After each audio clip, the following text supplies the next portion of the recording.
Hello beautiful people, welcome back to my channel. Here we are with steps 3 and 4 of the 5-step process into getting you started on your weight loss journey.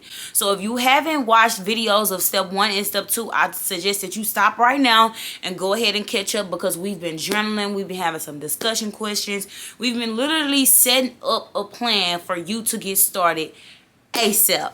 No more wasting time, no more contemplating on how should I start, what should I do. Literally, you're going to write it down based on your situation, based on your schedule, based on what you are able to do, and also what we have been focusing on most importantly is finding what works for you, not what works for everybody else, because we're talking about you and only you. To quickly review, step 1 was basically just getting us in the mindset of ready to get started, making a commitment and believing in yourself.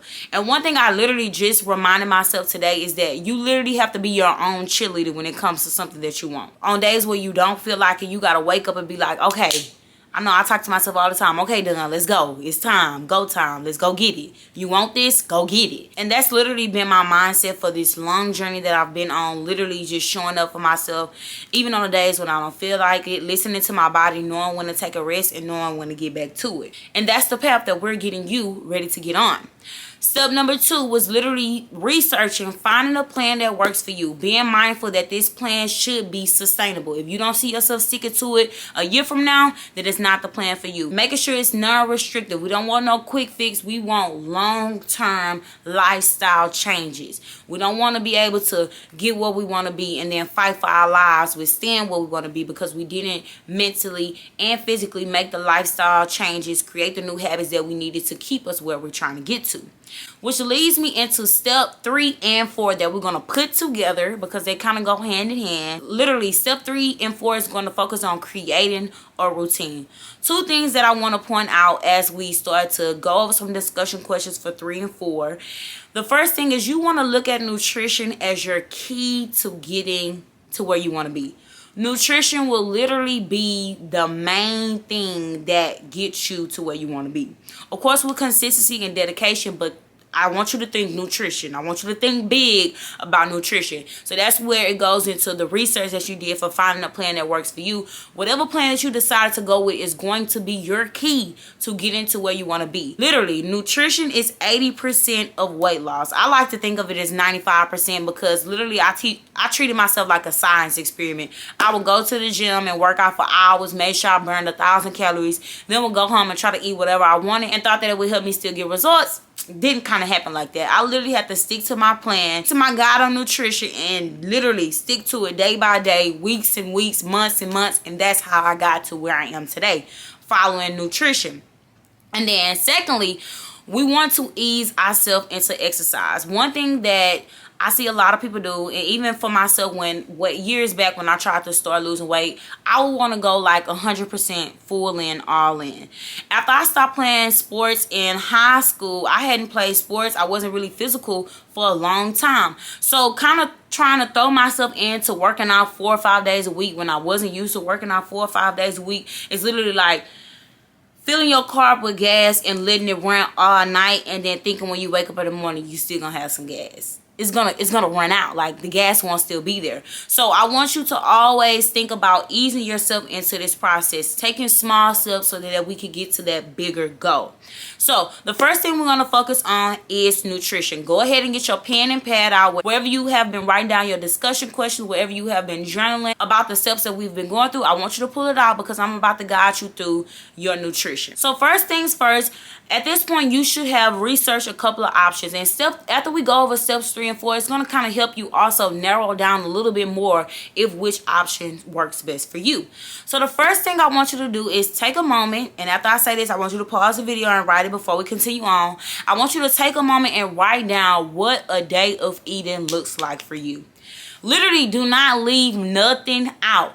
Write out what a day of eating looks like for you. And I had literally, looking back on where I came from, I would sit there and think about like what a day of eating would look like for me. And I'm like, dang, my days of eating now, back then, are 2 different ways of eating. And that's just where we see the progress.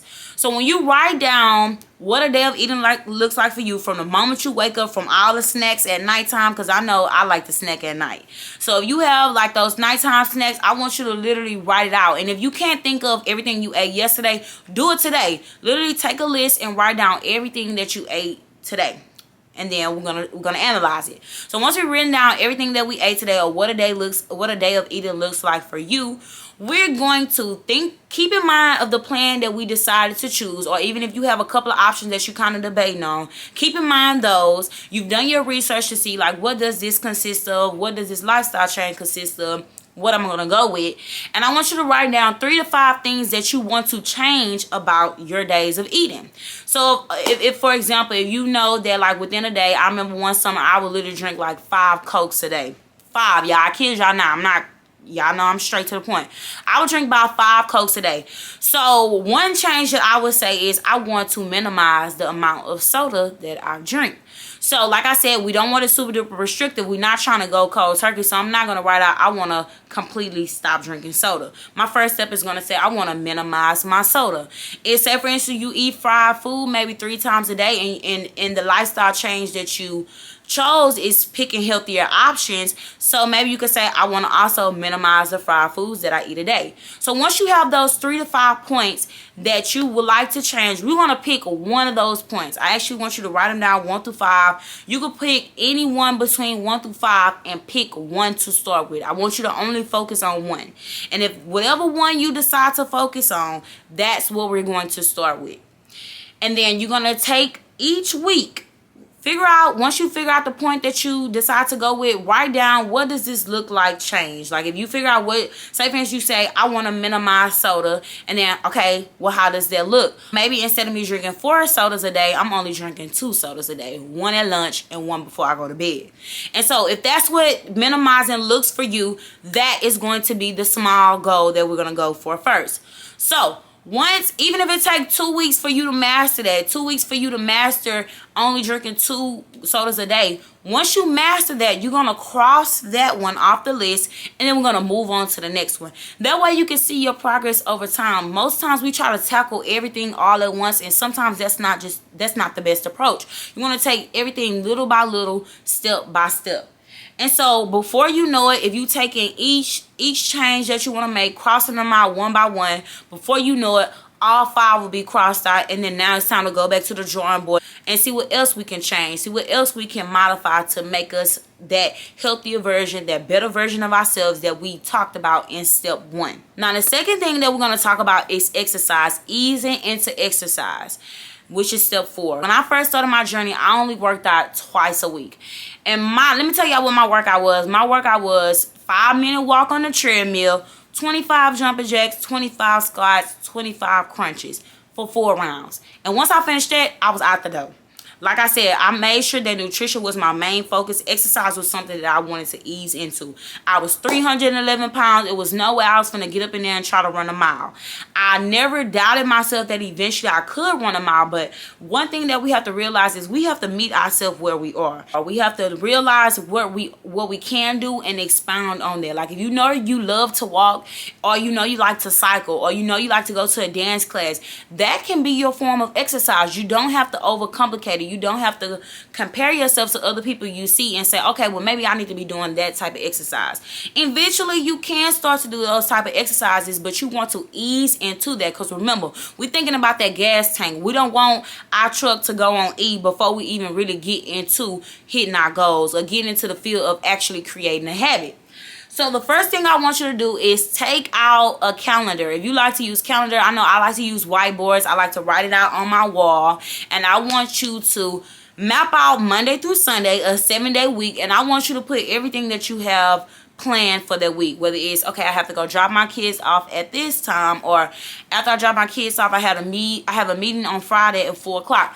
Your calendar should consist of everything that you have to do, as far as if you have to communicate with somebody, if you have to literally write down time, like, okay, this is at 5 o'clock on Friday, this is my me time. I'm not doing anything. I want you to write all that down. I need you to see your week as a whole, so that way when we create this routine, you can identify what you have planned and see where you can make in your workouts. And remember, like I said, these workouts can be simple. They could be a 20-minute walk around the park. You could take your kids, let them go play at the park while you walk around. You could go to the treadmill, turn you on a nice show. It could be a 30-minute sitcom if we still watching sitcoms. And literally walk on a treadmill for 30 minutes and boom, that will be your workout. Keep it simple. We're trying to work our way up. Remember, small wins turn into those big wins.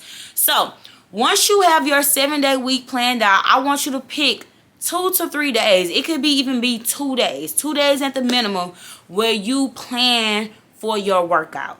And on those 2 days, I want you to hold yourself accountable. Remember, sometimes we don't have them people to drag us out of our bed and say, hey, Dunn, you said you was going to go work out today.